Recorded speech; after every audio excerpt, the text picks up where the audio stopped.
Okay, let's unpack this. Imagine holding a small, square stone in your hand. It feels smooth, cool to the touch, maybe made of steatite, perhaps about an inch or two across. Right. Carved into its surface is this really striking image. It could be a powerful animal, maybe a bull with a single prominent horn, or perhaps a figure seated in a curious cross-legged posture. Uh-huh. And below that image, there's a line of tiny, unfamiliar symbols, signs from a script you can't read, a language basically lost to time. This is a Harappan seal, pretty much like the one shown in our source materials, one of those distinctive things that Harappan people left behind. That seal is such a potent symbol of this civilization, isn't it? I mean, crafted with real precision, often featuring these beautiful animal motifs or human figures, but always with that line of writing, the undeciphered script. Yeah. It's just the central part of the mystery. It hints at communication, identity, maybe even belief systems or economic transactions. But that core element of their written language remains, tantalizingly, just a blank for us. Exactly. It's a tantalizing puzzle. But here's the truly incredible thing, and what our source text makes really clear.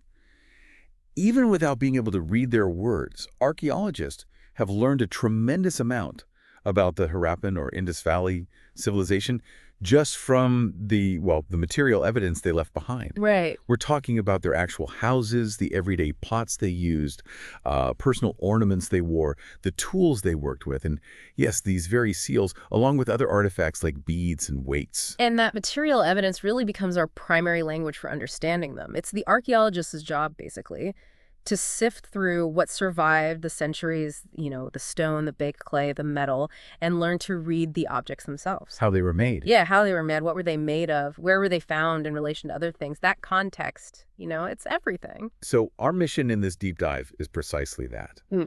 To take this incredible stack of archaeological evidence presented in our source material and really unpack what we know about the Harappan civilization from it. We'll explore how archaeologists interpret this material, how they reconstruct daily life, urban planning, the economy, and even how they speculate about their beliefs and authority structures. And, crucially, how those interpretations aren't static, right? Exactly. They can change, sometimes dramatically, as new evidence or, new techniques emerge. And it's important to acknowledge up front, as the source carefully does, that some aspects are still unknown or at least, highly debated. The undeciphered script is maybe the most obvious, but certainly not the only mystery. Right. So the source material we're working with today, it's a fantastic text that guides us through the Harappan civilization, primarily through its physical remains. It covers pretty much everything. That's comprehensive. From how they lived in aid, their astonishing urban planning, their crafts and extensive trade networks, what their authority structures might have looked like or maybe not look like, why this seemingly robust civilization declined, and even the fascinating, often complex story of how it was first discovered and understood by archaeologists over the past century and a half or so. So before we plunge into the details gleaned from all these objects and structures, maybe we should set the stage with some basic context. Terminology. Good idea. Let's do that. The Harappan civilization is probably most widely known as the Indus Valley Civilization. Right, because its major sites are clustered around the Indus River and its tributaries. And Harappa itself. That's just one specific site, historically significant because it was the very first place where the distinct artifacts of this culture were identified. And the timeline here is pretty immense. We're looking at a really long span from roughly 6,000 BCE all the way down to about 1300 BCE. But it wasn't like one static period, right? It evolved quite a bit. Oh, absolutely. That evolution is key to understanding the full picture. The source actually breaks it down into distinct phases, which is helpful. Okay. The first, you've got the early Harappan phase, running from about 6,000 BCE up to 2600 BCE. This is the formative period where you see characteristic pottery types emerging, evidence of early agriculture and pastoralism, some developing crafts. Settlements were smaller then. Generally, yes, small settlements during this time, and you don't see the large-scale buildings or extensive planning of the later periods. This phase really grows out of even earlier farming communities, with archaeological evidence stretching back to maybe 7,000 BCE. Oh. Then comes the mature Harappan phase, from 2600 BCE to 1900 BCE. Now, this is what most people think of when they hear Indus Valley Civilization, the height of its prosperity, marked by the development of those large, planned urban centers. The cities. The cities. And finally, there's the late Harappan period, from 1900 BCE down to 1300 BCE, which sees the decline and transformation of the civilization. The source also uses some standard abbreviations you often see in archaeology and history. Good to keep in mind when you're reading or thinking about these dates. Yep. BP means before present. Right. BCE is before Common Era. CE is Common Era, the dating system we use today. And C Right. stands for circa, meaning approximately, for dates that aren't precisely fixed. Good to clarify. And geographically, the spread of where we find these distinctive Harappan artifacts, that particular style of pottery, the standardized bricks, the seals, weights, beads, and objects made of copper and bronze, it's incredibly wide. Huge area. Massive. It stretches across modern-day Afghanistan, Baluchistan, Sindh, and Punjab in Pakistan, and reaches right into the Indian states of Jammu and Kashmir, Punjab, Haryana, Rajasthan, Uttar Pradesh, Gujarat, and even down into Maharashtra. That's a colossal area for an ancient civilization, and archaeologists have found over 2,000 Harappan sites so far. The source points out that the majority of these sites are concentrated between the Indus River and the basin of the now dried-up Gagarhaka River system. Often identified with the ancient Saraswati River mentioned in Vedic texts. Right. Yes, and interestingly, nearly two-thirds of these sites are found within that Saraswati basin, which leads many archaeologists to believe that river system played a particularly vital role for the civilization, perhaps even more so than the main Indus Channel in its core area. Interesting. Among that vast number of sites, the source identifies 5 as major cities: Rakhigarhi, Mohenjodaro, Harappa, Dholavira, and Ganwariwala. Big ones. But it wasn't just major cities. The network was complex, including other types of sites categorized as regional centers, agricultural villages dedicated to farming, ports along the coast and rivers, and specialized manufacturing centers. It really was a vast, interconnected cultural sphere. It wasn't just isolated pockets. That overview gives us the essential framework of time and space.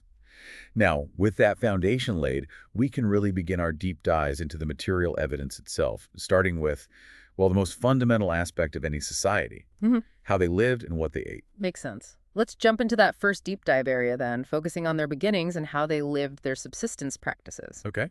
The source notes that the mature Harappan culture didn't just magically appear, it developed directly in the very areas that were occupied by those early Harappan cultures we just mentioned. So there's continuity. Exactly. And critically, they shared subsistence strategies with those earlier communities. That connection shows a clear line of development. So how do we figure out the Harappan diet? What's the evidence? Well, archaeologists rely on incredibly tiny, often fragile pieces of evidence that survive. Things like charred grains, seeds that have been carbonized, basically burnt, and animal bones found buried at the sites. And it takes specialized knowledge to interpret these finds, right? You can't just look at a burnt seed and know everything. Absolutely not. This is where the specialists come in. You have archaeobotanists. They're the experts who study the ancient plant remains, identifying the types of grains, seeds, fruits, and other plants that were present. Okay. And then you have archaeozoologists, or sometimes called zoo archaeologists. They're the ones who analyze the animal bones, identifying the species, figuring out if they were domesticated or wild, and looking for signs of butchery or other human interaction. So what have these specialists discovered about the Harappan menu? What was actually on the table back then? The plant finds are quite varied. The most common types of grains identified are wheat and barley. Seems like those formed the staple. Okay. They also found evidence of lentils, chickpeas, and sesame. Interestingly, millets appear specifically in sites found in Gujarat, suggesting, adaptation to regional climates. Makes sense. Rice, while present, seems to have been relatively rare across the civilization compared to wheat and barley. So a diet based heavily on cereals and pulses. What about animal protein? For animals, the bones most frequently found belong to cattle, sheep, goat, buffalo, and pig. Analysis of these bones shows clear evidence that these animals were domesticated and formed a significant part of their diet, likely providing meat, milk, and perhaps other resources like hides or wool. They also found bones from wild animals, though, didn't they? They did. Bones from wild species like boar, deer, and even the gharial, that's a type of crocodile found in rivers, have been recovered. So did they hunt them? Well, the source notes that it remains an open question for archaeologists whether the Harappans themselves hunted these wild animals to supplement their diet, or if maybe they obtained the meat from other, perhaps more hunter-gatherer-focused communities living in the surrounding areas. Ah, okay. Trader interaction. Possibly.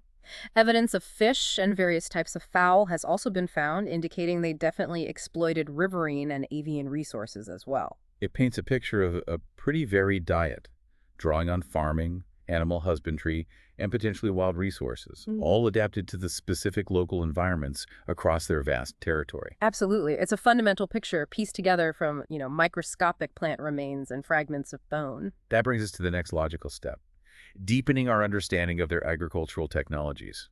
We know they were farming because we find the grains and pulses. Right.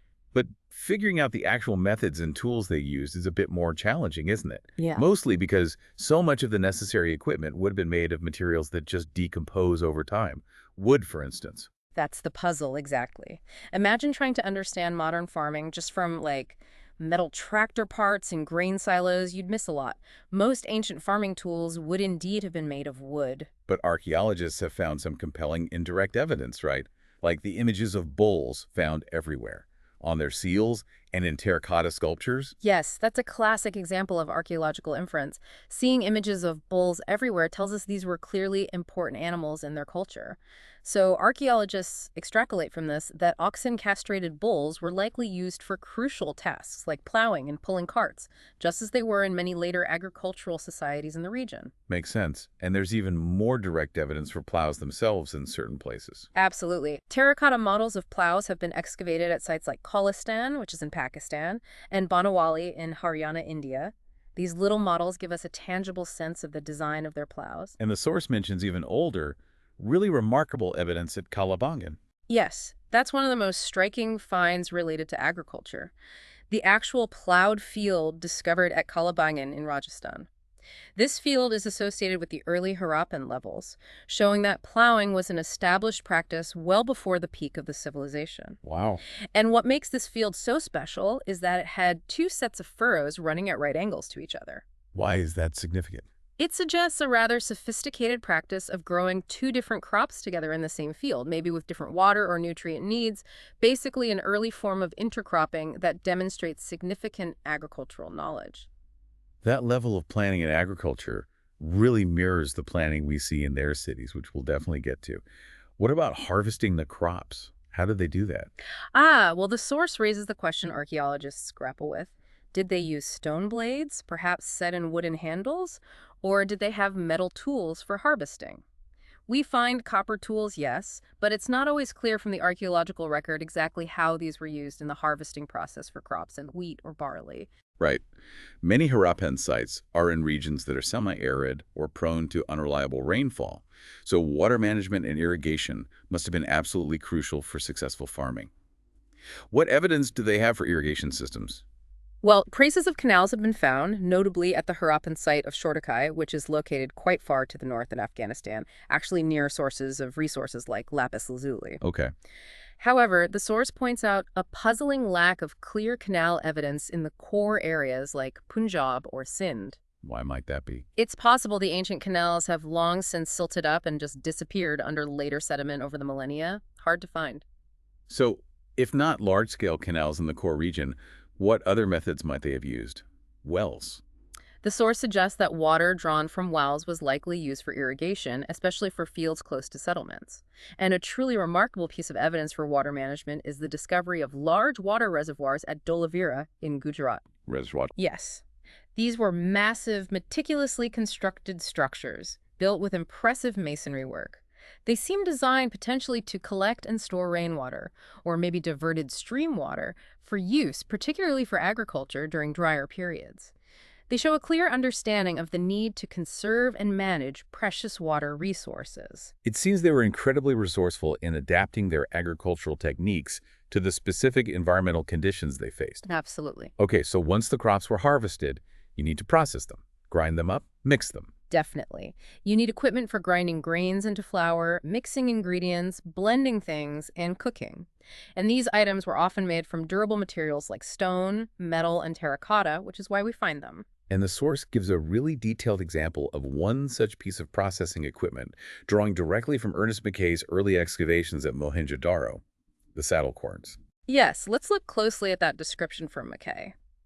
He noted that these saddle querns, as he called them, were found in considerable numbers at Mohenjo-Daro and appeared to have been the only means available for grinding cereals at the time. He provides a great description. They were typically made from hard, gritty, igneous rock or sandstone and were roughly shaped, showing considerable signs of hard usage, meaning they were really heavily used. And because their bases were often convex or rounded, they weren't stable on a flat surface. Mackay observed they seemed to have been set into the earth or the mud floor to keep them steady while they were used to prevent them from rocking back and forth. He even distinguished between two main types based on how they were worn and what they were used with. That's right. The first type, where a smaller stone was simply pushed or rolled back and forth over the larger base stone, he thought was probably used solely for grinding grain into flour. Pretty straightforward. The second type showed a deep cavity formed in the base stone, which was made by using a second stone as a pounder, like a pestle.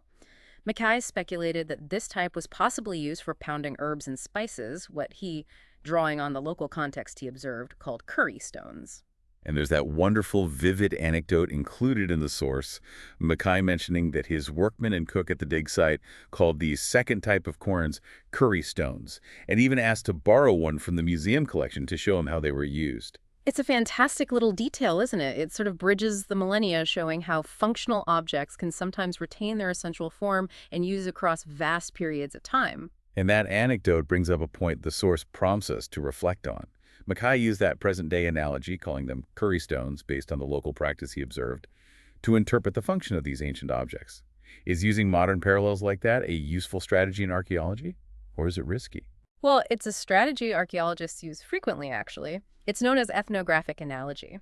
It can be very useful, particularly for understanding the function of utilitarian objects like tools, pottery, or processing equipment like these querns. How so? If an ancient stone object looks and is worn in a way that's pretty much identical to a stone tool used by a modern or historical community for, say, grinding grain, it's a strong hypothesis that the ancient objects serve the same purpose.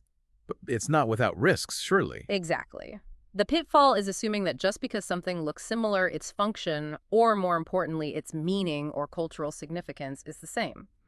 While a quern is likely always for grinding, applying modern analogies to interpret things like, say, religious symbols or social structures can be highly speculative and potentially misleading because the cultural context is just so different. Right. So it's a useful starting point for generating hypotheses about function, but it requires careful validation against other archaeological evidence and should definitely be used cautiously when interpreting more complex cultural aspects. That makes perfect sense. It really highlights the careful balance archaeologists have to strike between drawing connections and respecting the unique context of the past. Precisely. It's a constant negotiation. So we've looked at how they said themselves and the technologies they used. Now let's move to perhaps the most famous characteristic of the Harappan civilization, their sophisticated urban centers. Let's dive into Mohenjo-Daro as a prime example of a planned urban center. Yes, the development of these large planned cities is indeed one of the most unique and impressive features of the Harappan civilization, especially compared to many of their contemporaries in other parts of the ancient world. Mohenjo-Daro is the most widely known site internationally. Although, as the source reminds us, the site of Harappa was actually discovered first. Right. Sadly, large parts of Harappa were severely damaged in the 19th century when laborers building a railway line dug up vast quantities of ancient bricks for ballast. There's a box in the source about the plight of Harappa. That story of the brick robbers is such a stark reminder of how much has been lost before systematic archaeology even began. But Mohenjo-Daro gives us a clearer picture of their urban layout. The settlement is famously divided into two main sections, isn't it? It is. There's the citadel, which is located to the west and is notably smaller than the other section, but it's built on these high mud brick platforms, which makes it physically higher. This citadel area was also walled, physically separating it from the rest of the settlement. And then there's the lower town, Which was much larger, but built on lower ground to the east, and importantly, it was also walled. The sheer scale of the construction needed for these cities points strongly to significant planning and, well, the ability to mobilize vast amounts of labor, right? Absolutely. The source gives a remarkable statistic. The mud brick platforms alone that form the foundations for the buildings at Mohenjo-Daro are calculated to have required something like 4 million person days of labor. 4 million person days. just for the foundations. That figure alone speaks volumes about the level of organization and control needed to undertake such monumental public works. It's way beyond what a small, unorganized community could possibly achieve. And once those platforms were in place, building activity was restricted to fixed areas on them. This isn't random sprawl. This indicates that the city layout was carefully planned out before construction began, and that plan was then systematically implemented. One of the most striking pieces of evidence for this widespread planning and shared standards is the consistency of their bricks. It seems almost unbelievable. It really is astonishing. Whether they were sun-dried or baked in kilns, the bricks consistently adhered to a uniform ratio. The length was always 4 times the height, and the breadth was always twice the height. Always. Consistently. And what is truly remarkable is that this precise, standardized brick ratio was used across all Harappan settlements, from those in Jammu way up in the north all the way down to Gujarat in the south. This level of uniformity over such a vast geographical area without apparent centralized production is a very strong indicator of some form of shared planning, regulation, or maybe just widespread adoption of a common standard that governed construction across the entire civilization. Were the city layouts identical everywhere, beyond the brick standardization? Or were there regional variations? The source notes variations. While the basic pattern of a western citadel on a height and a larger eastern lower town is common, sites like Dholavira and Lothal show differences. At Dholavira, the entire settlement was fortified with walls, and sections within the town were also walled off. Okay. At Lothal, while the citadel was built at a height, it wasn't physically walled off and separated from the lower town in the same way as at Mohenjodaro or Harappa. So there was definitely flexibility within the overall planning principles. Now, the most famous, and arguably most impressive, feature of their urban planning has to be the drainage system. It sounds incredible. It really was a marvel of ancient urban sanitation and engineering.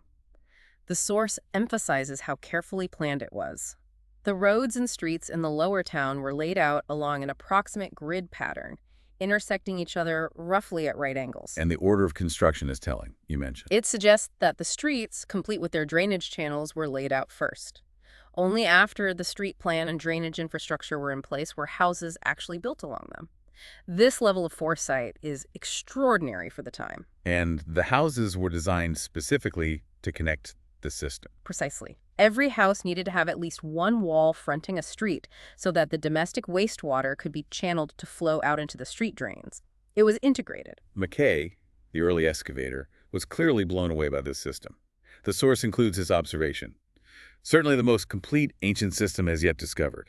High praise. And well-deserved. He describes the main drainage channels being constructed of bricks meticulously set in mortar, and critically, they were covered with loose bricks. Why loose bricks? So they could be easily removed. It made it easy to access the drains for cleaning. Sometimes they even used limestone covers for the larger drains. House drains would first empty into a small sump or cesspit where solid matter could settle out before the liquid wastewater flowed into the main street drains. Clever. And for longer drainage channels, they had sumps at intervals too. Yes, strategically placed collection points for cleaning. And the archaeological detail that really brings it to life, McKee found little heaps of material, mostly sand, left alongside the drains. Leftovers from cleaning. Exactly. It shows that the debris collected during cleaning wasn't always carted completely away. It's a small, incredibly relatable detail that shows the reality of ancient city maintenance. Someone had a tough job. That is wonderful detail. And this wasn't just a feature of the major cities like Mohenjo-Daro. It seems drainage was important even in smaller settlements. The source notes that drainage systems have been found in smaller Harappan sites too, like Lothal. At Lothal, even though many of the houses were made of mud bricks, the drains themselves were constructed using burnt bricks, which really highlights the importance placed on the sanitation feature even in less grand settings. Moving into the houses themselves, the domestic architecture in the lower town. The source shows an isometric drawing of a typical house layout. What do these structures tell us about daily life inside? Well, the residential buildings provide great insights. Many houses were centered on a courtyard, with rooms opening off on all sides. This courtyard was likely the hub of daily activities, especially in the hot, dry climate. Things like cooking, maybe weaving, perhaps socializing would have taken place out there. And they seem to place a strong emphasis on privacy, which is interesting. They did. A notable feature is the almost complete absence of windows on the ground-level walls facing the streets. Furthermore, the main entrance into a house usually didn't provide a direct line of sight into the interior courtyard, ensuring that passersby couldn't just peer directly in. A consistent and rather modern-seeming feature was the bathroom. Almost every house had one. Yes, it appears nearly every house had its own private bathroom. These were typically paved with bricks and crucially had drains built into the floor that connected through the wall to the street drainage system. This again speaks volumes about their standards of hygiene and that integrated urban planning we keep seeing. The remains of staircases suggest some houses had multiple levels, maybe a second story or roof access. Yes. Archaeological evidence of staircases indicates that many buildings likely had a second story, or perhaps provided access to the roof, which could also be used for activities or sleeping in pleasant weather. And many houses had access to water right within the home, didn't they? Wells. A large number of houses had their own wells. Interestingly, these wells were often located in a room that was accessible from the outside of the house as well, perhaps allowing passers-by or neighbors who didn't have their own well to access water, too. It's a communal aspect. How many wells are we talking about? Archaeologists estimate there were around 700 wells in Mohenjodaro alone. 700 wells in one ancient city. That's remarkable infrastructure. So we see incredible planning and sophisticated domestic life in the lower town. What about those more imposing structures up on the citadel? Let's look at Deep Dive Segment 4, Public Structures on the Citadel. Right. The buildings located on the citadel seem to have served special public purposes, distinct from the residential and commercial areas of the lower town. The source mentions a large warehouse. What do we know about that? Well, it's described as a massive structure. What remains today are the lower portions, built of brick. The upper levels were likely constructed of more perishable materials, probably wood, and have decayed over the millennia. Its sheer size suggests it was used for storage on a large scale, perhaps for grain or other valuable commodities collected centrally. And then, of course, there's the iconic Great Bath. Everyone knows that image. This is a truly unique and impressive structure found on the citadel at Mohenjodaro. It's basically a large rectangular tank set within a courtyard, surrounded by a corridor on all four sides. And the construction is key to its function, making it watertight. Absolutely. The builders went to great lengths to make it watertight. They set the bricks on edge and used gypsum mortar to seal the joins really effectively. 2 flights of steps lead down into the tank from the north and the south, providing access. And there were other structures around the tank itself. Yes, there were rooms on 3 sides of the courtyard surrounding the tank, and one of these rooms contained a large well, presumably the source of the water for the tank. Water from the tank could also be emptied out into a huge drain leading away from the structure. And there was another interesting building just across the lane nearby. That's right. Just to the north, separated by a narrow lane, was a smaller building containing 8 bathrooms, arranged with 4 on each side of a central corridor. Each of these individual bathrooms had drains that connected into a drain running along the corridor. Very organized. Given the uniqueness of the Great Bath, its location on the citadel, and these specific architectural features, how do archaeologists interpret its purpose? What was it for? The prevailing interpretation, as noted in the source, is that it was likely used for some kind of special ritual bath. Its singular nature, its size, the elaborate watertight construction, the steps for entry, and its context among other non-residential buildings on the citadel all point towards a purpose that was communal or ceremonial, rather than just ordinary everyday bathing.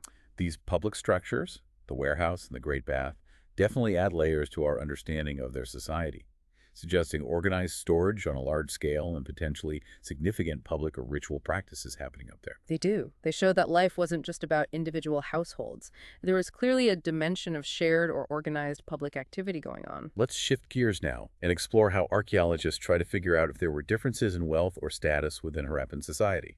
This takes us to Deep Dive Segment 5, Tracking Social Differences. Yeah, this is a key question for understanding any past society. Was it basically egalitarian, or were there hierarchies, social classes, maybe economic disparities? Since the Harappan script is undeciphered, archaeologists can't just read texts that might describe their social structure. They have to rely entirely on the material evidence to look for patterns that might indicate differences in status or wealth. One strategy they use is studying burials. The source makes an interesting comparison here with another contemporary civilization, Egypt, doesn't it? Yes, it contrasts the Harappan burial practices with the massive pyramids of ancient Egypt, which were being built around the same sort of time. Those Egyptian pyramids were enormous royal burials, absolutely packed with incredible wealth in the form of grave goods, clearly reflecting a highly stratified society with powerful rulers and elites. Harappan burials seem quite different from that picture, though, much simpler. They are, generally speaking. The deceased were usually simply laid in pits dug into the ground. The source notes that there were variations. Sometimes the pits were lined with bricks. Does that mean higher status? Well, the source adds very cautiously that we are not sure if these variations in burial structure are actual indicators of social differences or perhaps something else entirely. It's not clear-cut. Some graves do contain objects, though, not Like- just bodies. Yes, some burials contain pottery and ornaments. The interpretation here is that these objects might reflect a belief that the deceased could use these items in an afterlife. Jewelry has been found in the graves of both men and women. Oh, both men and women. Interesting. Yes, the source gives a specific example from a cemetery excavation at Harappa in the mid-1980s, where an ornament made of shell rings, a jasper bead, and hundreds of microbeads was found positioned near a male skull. Copper mirrors have also been found in some burials. But taken as a whole, do the Harappan burials show the kind of vast differences in wealth seen in places like Egypt? Are there super rich burials next to very poor ones? No, they really don't. Based on the overall evidence from burials, the source concludes that it appears the Harappans did not believe in burying precious things with the dead on the scale seen in many other ancient civilizations.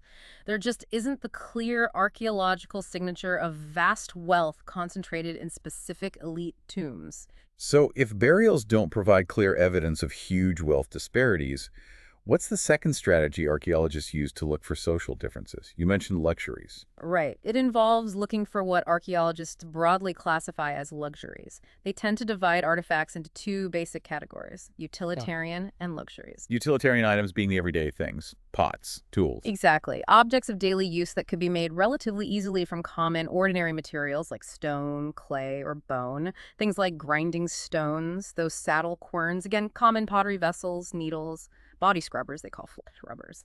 These kinds of items are typically found distributed widely throughout settlements, as you'd expect everyone to need them. And luxuries.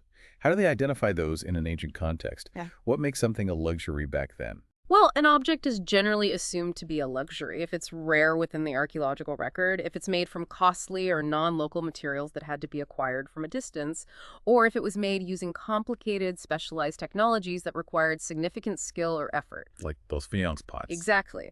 The source gives little pots made of faience as a prime example. Faience is a material made from ground sand or silica mixed with color and gum, then fired. It was significantly more difficult and time-consuming to produce than standard terracotta pottery, so objects made of faience, especially smaller, intricate ones, were likely considered precious. But the source points out there can be ambiguity in this classification. It's not always obvious. Yes. What about objects that seem utilitarian in function but are made of rare or costly materials? The example given is spindle whorls, which are used for spinning thread. Pretty basic function, but some have been found made of faience. So is a faience spindle whorl a luxury because of its material or utilitarian because of its function? It's not always a clear-cut distinction. It gets blurry. So how does looking at where these objects are found help sort this out, the distribution? Studying the distribution of these potentially rare or costly objects provides important clues. The source notes that objects made from valuable materials or those requiring complex technologies tend to be concentrated in the large settlements like Mohenjodaro and Harappa. They are found much more rarely in the smaller, presumably less important settlements. That example of the miniature faience pots may be perfume bottles, found mostly in Mohenjodaro and Harappa, but seemingly absent from smaller places like Kalabangan, is a clear illustration of this pattern. And what about truly precious materials like gold? Does that show up? Gold was rare and precious in the Harappan period, just as it is today. And interestingly, all the gold jewelry discovered at Harappan sites has been found in hoards, collections of objects that were carefully stored, often in containers like pots. Hoards, meaning hidden away. Yeah, they were likely either saved for future reuse, perhaps for melting down and remaking into something else, or they were simply lost or hidden and never retrieved by their owners. They weren't typically buried with the dead. So putting it together, while the burials don't show the extreme wealth disparities seen in places like Egypt, the distribution pattern of these rare and costly items, their concentration in the major urban centers, does suggest that some level of social or economic differentiation existed within Harappan society. That seems to be the conclusion drawn from the material evidence, yes. The inhabitants of the large cities potentially having greater access to or accumulating more of these valuable goods than people in smaller villages. That's what the pattern suggests. It's not a society with pyramid-building pharaohs, but it's also likely not completely egalitarian either. There are subtle but observable differences in access to certain materials and goods. That naturally leads us to think about where those goods came from and how they were made. Let's move into Deep Dive Segment 6. Finding out about craft production. The source introduces a specific site that gives us a fantastic window into this world. Mohenjodaro. Ah, yes, Chanhudar. It's a fascinating site because it's actually quite small compared to the major cities. The source says less than 7 hectares versus Mohenjo-daro's massive 125 hectares, yet it appears to have been almost exclusively devoted to craft production. It was like a specialized manufacturing hub. Wow. What kind of crafts were they practicing there? What were they making? The source lists a whole range: bead making, shell cutting, metalworking, seal making, and weight making. The variety of materials used just for beads alone is pretty remarkable. I remember seeing the list: stones like carnelian, that beautiful red stone, jasper, crystal quartz, steatite, metals like copper, bronze, gold, plus shell, faience, that difficult to make material again, and even terracotta. And the beads weren't just simple shapes either. They made beads by cementing 2 or more stones together. Some had gold caps fitted onto them, and they came in numerous shapes: disc-shaped, cylindrical, spherical, barrel-shaped, segmented, you name it. They also decorated them with techniques like incising designs, painting, and etching patterns onto the surface. Really intricate work. The specific techniques they used must have differed depending on the material. Steatite, being soft, was easily worked right. Exactly. And they could even mold beads from a paste made of crushed steatite powder, which allowed them to create a wider variety of shapes than they could by simply carving the stone directly. But the source highlights one particular mystery about steatite beads. Yes. How they managed to make those incredibly tiny steatite microbeads. They are minuscule. It's a real puzzle that still challenges archaeologists studying ancient technology. How did they drill the holes? How did they shape them? Fascinating. Carnelian, that beautiful red stone, required a more complex process to get its color and shape. It wasn't naturally red. No, often the natural raw material is more yellowish. The distinctive red color was achieved by carefully firing the yellowish material and the beads themselves at various stages of production. The stone nodules were first chipped and flaked into rough shapes, and then the process was completed by grinding, polishing, and finally, drilling the hole through the bead. And they found specific tools associated with this process, evidence of the drilling. Yes, specialized drills have been found at Chanhudaro, as well as at other known craft centers like Lothal and Dolavira. These finds provide direct evidence for the tools used in this intricate bead-making process. Were there other sites specialized in particular crafts besides Chanhudaro? Absolutely. The source points to Nageshwar and Balakot, 2 sites located near the coast. These settlements specialized in making shell objects, things like bangles, ladles, and decorative inlay pieces, which were then presumably transported to other settlements, including the major cities inland. Similarly, finished products like the beads from centers like Chanhudaro and Lothal were likely transported to the large urban centers like Mohenjodaro and Harappa, maybe for trade or used by the elite there. This suggests a real network of production and distribution. How do archaeologists figure out where these craft activities were happening? What specific evidence do they look for on a site? Source 3 in our material has a box that clearly outlines what archaeologists search for to identify centers of production. They look for several key things. The raw material itself, so unworked stone nodules, whole shells, or pieces of copper, or they look for the tools that would have been used, things like drills, polishers, cutters, then unfinished objects that show the different stages of manufacture, and crucially, they look for rejects and waste material from the process. The waste must be a key indicator, like workshop debris. It is perhaps one of the best indicators of craft work happening on a site. If people are cutting shell or stone to make objects, pieces of that material will inevitably be discarded as waste right there in the workshop area. The source notes that larger pieces of waste might be reused for making smaller objects, but tiny bits and fragments are usually left behind. And the analysis of this waste leads to an interesting conclusion about where crafts happened. It does. The presence of waste material, unfinished objects, and tools in significant quantities confirms that craft production wasn't confined only to those small, highly specialized sites like Chanhudaro. It was also taking place within the large cities like Mohenjodaro and Harappa, perhaps in specific quarters or workshops within those urban centers. So a mix of concentrated specialization in smaller towns and integrated production within the major cities. Very complex. Given the vast array of materials used, many of which weren't available right there in the alluvial plain where the main cities were built, they must have had sophisticated ways of getting these raw materials. Which brings us to Deep Dive Segment 7, Strategies for Procuring Materials. Procurement was absolutely essential for their economy and their craft production. You're right, materials like stone, timber, and metals were not native to the core region of the Indus Plain. They had to be acquired from outside areas, sometimes very distant ones. Only clay was readily available locally for pottery and bricks. How did they transport these materials, often over considerable distances? What's the evidence for transport? Archaeological evidence suggests both land and water routes were used. We find these charming terracotta toy models of bullock carts, Oh, yeah. which strongly indicate that bullock carts were likely a common means of transport for goods and people over land.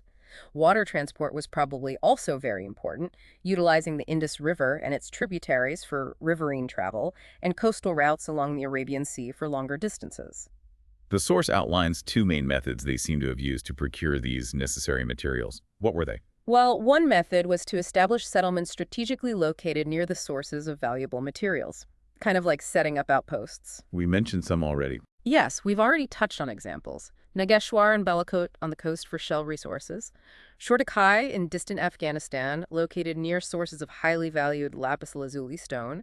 And Lothal, position in Gujarat near sources of carnelian from Baruch, steatite from areas in South Rajasthan and North Gujarat, and crucially, metal resources from Rajasthan. So they set up these specific settlements, almost like colonies, specifically to gain access to and control these resources. What was the other strategy? The other method seems to have been sending out expeditions to areas rich in particular resources, such as the Khetri region of Rajasthan, which is famous for its copper deposits, or possibly venturing into parts of South India for gold. And how do archaeologists know these expeditions were taking place, or at least that there was contact? The evidence comes from the resource areas themselves. Occasional finds of distinctively Harappan artifacts, like those tiny steatite microbeads we discussed earlier, which are very characteristic, have been found in these regions far from the Indus core area. Their presence indicates contact and interaction between the Harappans and the local communities living in those resource-rich areas. And in the Khetri area, specifically associated with copper, there's evidence of interaction with another distinct culture living there. Yes, the Ganeshwar Jodhpura culture.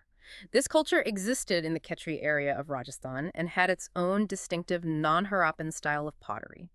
However, sites associated with this culture show an unusual wealth of copper objects. So the theory is?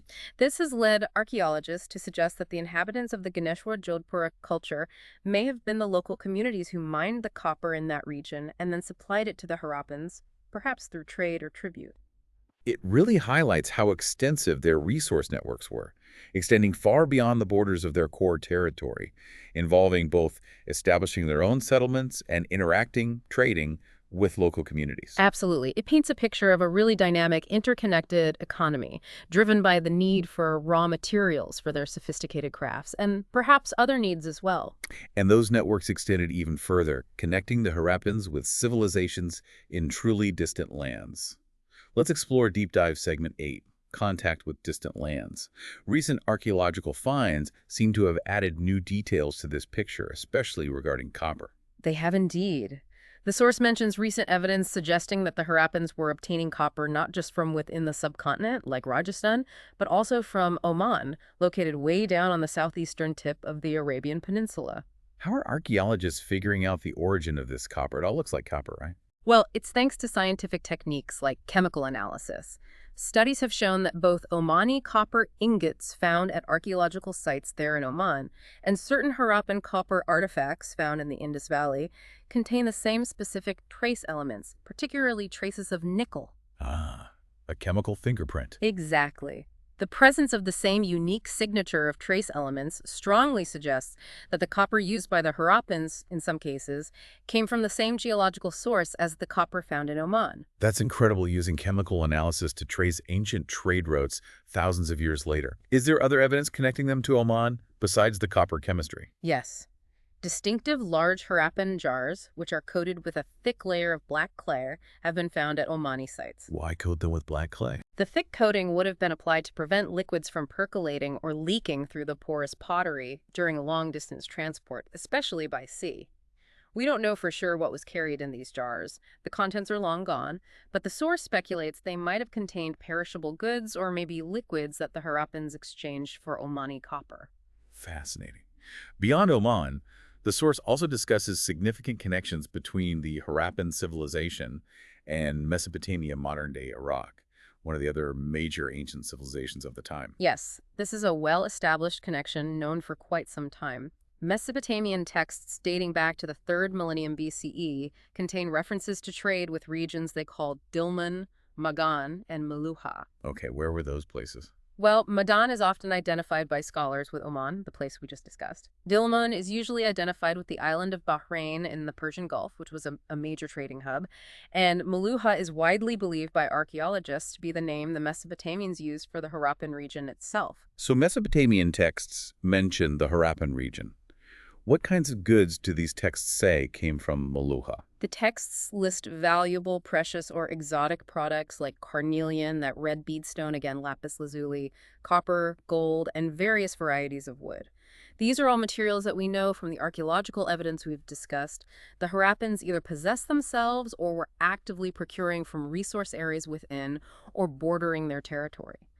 The textual evidence from Mesopotamia aligns remarkably well with the archaeological picture from the Indus Valley. There's even a charming, slightly mysterious detail about Meluha in one Mesopotamian myth mentioned in the source. Yes, it's a lovely line. A myth describes Meluha with the wish: "May your bird be the Haja bird. May its call be heard in the royal palace." A Haja bird. Some archaeologists interpret the Haja bird, perhaps named phonetically after its distinctive call, as referring to the peacock, which is native to the Indian subcontinent and known for its loud call.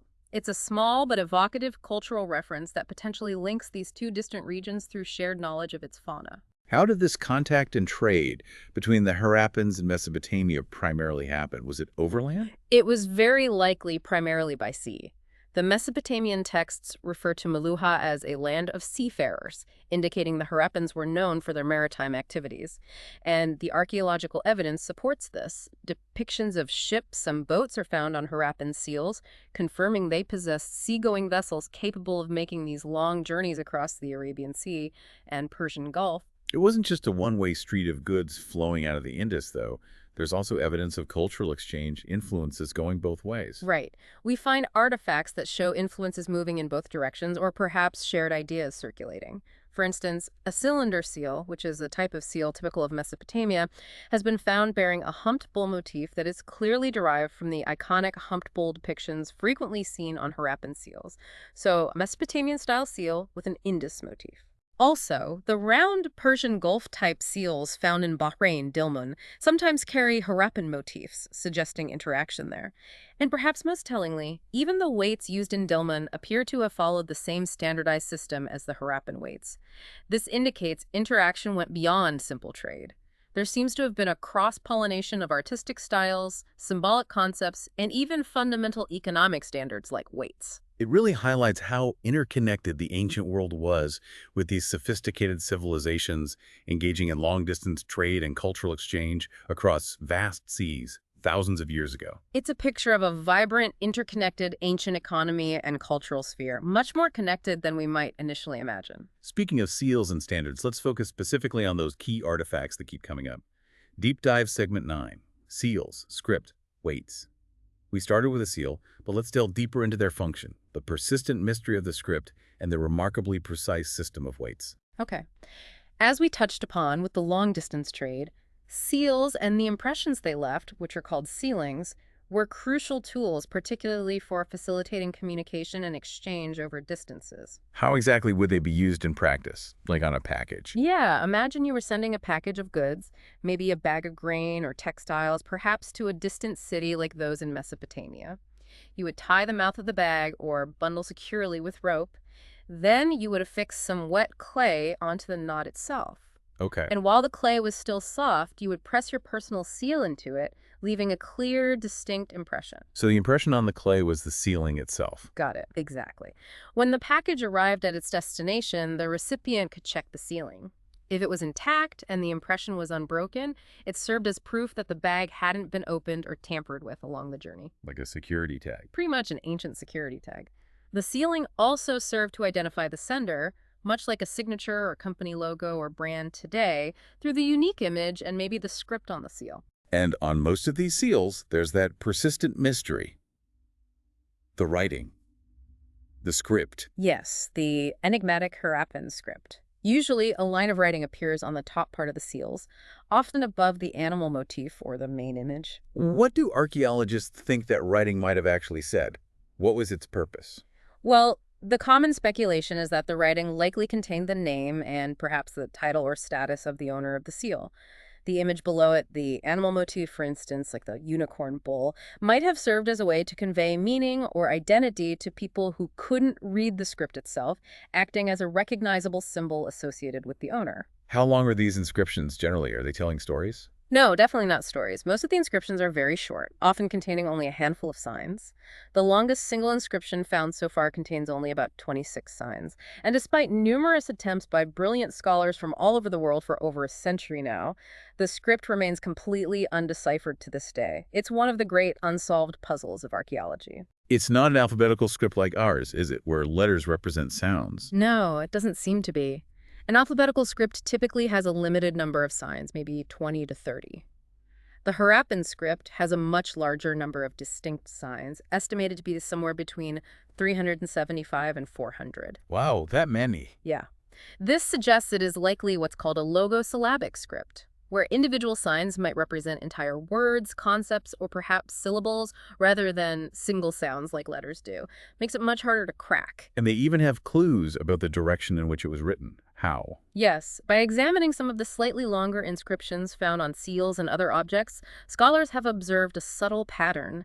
On the right side of the inscription, the spacing between signs is often wider, more generous.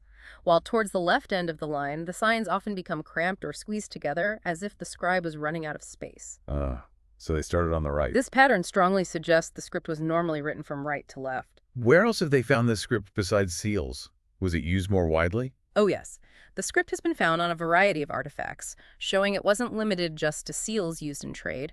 It appears on copper tools, sometimes etched onto the rims of pottery jars, on small copper and terracotta tablets, sometimes on jewelry like bangles, on bone rods, and famously on what appears to be an ancient signboard discovered at Dolavira. A signboard. Like a public notice. Possibly. It featured large symbols made of white gypsum paste set into what was likely a wooden board, which has since decayed. And the source also raises the intriguing possibility that the script might have been commonly written on perishable materials like cloth, bark, or palm leaves, which simply haven't survived over the thousands of years in the archaeological record. Given the variety of places the script has been found, tools, pots, maybe signboards, the source asks a really thought-provoking question. Could this mean that literacy was actually widespread in Harappan society? Or was it just for elites? It's a really difficult question to answer definitively without being able to read the script itself. Finding the script on everyday items like jar rims might suggest a degree of literacy beyond just a small scribal elite or merchants. However, we don't know the level of literacy. What do you mean? Did everyone fully read and write complex sentences? Or could many people perhaps only recognize certain key symbols or words associated with trade, ownership, or maybe religious concepts? It remains one of the fundamental unknowns tied directly to the undeciphered nature of the script. Along with the seals and script, the Harappans had a very precise system for regulating exchanges through standardized weights. You mentioned this connection to Dillman. They did. This system ensured that transactions could be regulated with a high degree of precision, which would have been absolutely essential for trade, both local and especially long-distance trade, where trust and standards are key. What were the weights made of? What did they look like? The weights were typically made from a type of stone called chert, often a banded chert, and they were generally cubical in shape, very distinctive. They had no markings on them to indicate their value. Their precisely standardized shape, material, and size were apparently enough. And the system of denominations, the different sizes, was quite interesting, not just simple counting. Right. For the lower denominations, the system followed a binary pattern, 1, 2, 4, 8, 16, 32, up to a certain point. These smaller weights were likely used for weighing more precious items like jewelry or beads, where smaller, precise increments were necessary. Okay, binary for the small stuff. What about bigger weights? For the higher denominations, the system switched to following the decimal system, like we use. 160, 200, 320, 640, and so on, often in multiples related back to that unit of 16. So a sophisticated combination of binary and decimal systems depending on the scale of weighing needed. And they've also found the implements for actually using these weights, like scales. Yes, metal scale pans, usually made of copper or bronze, have been found at sites, indicating they used balances, beam balances, with these weights for accurate measurement. This standardized weight system, just like the standardized bricks, is another really strong piece of evidence suggesting a high level of organization and shared standards across the entire civilization. It points towards some form of centralized control, or at least widely accepted authority, that could enforce or maintain these standards. And that brings us directly to the big, complex question of who held that authority. Deep dive, segment 10, ancient authority. Who was in charge? Who was making these complex decisions about city planning, standardization of weights and bricks, and mobilizing all that labor? That's definitely one of the most debated topics among archaeologists studying the Harappans because the evidence is, again, not straightforward. It's quite ambiguous. The indications of central authority, or at least significant coordinated planning, are abundant, as we've seen. Like the standardization. Right, the remarkable standardization of artifacts like pottery styles, seals, weights, and especially that brick ratio, which was uniform across that vast geographical area from Jammu all the way down to Gujarat. Even if the bricks weren't all made in one central location, the standard they adhered to was universal. That takes coordination. Exactly. That requires some form of widely accepted rule or standard being communicated and followed. Then there's the strategic location of settlements, often near specific resource areas, which implies prior knowledge and planning on a large scale. And of course, the sheer scale of labor mobilization needed for massive construction projects, like building those huge platforms for the cities or the extensive city walls. All of this points to a sophisticated level of organization and decision-making power. But when archaeologists look for the typical signs of rulers or centralized power that they find in other ancient civilizations, things like monumental palaces or elaborate royal tombs, the picture in the Harappan world is much less clear, isn't it? That's the difficulty. There's no obvious grand palace structure that clearly screams, "This is the king's house," associated with spectacular treasures.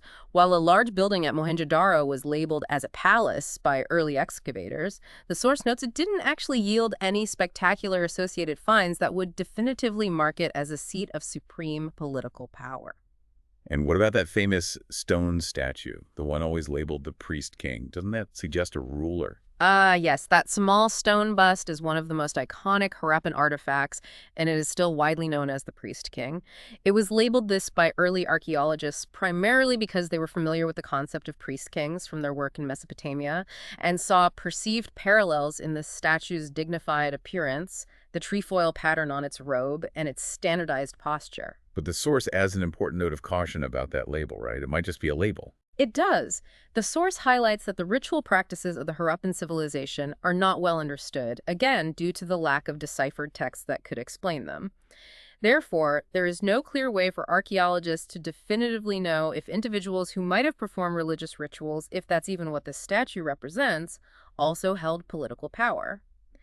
The label priest king is an interpretation based on an analogy with another culture, rather than being firmly grounded in specific evidence from the Harappan context itself. So without clear palaces, unambiguous royal tombs, or texts describing their governance, archaeologists have developed different opinions, different theories on who or what held authority in Harappan society. The source outlines a few major theories that scholars debate.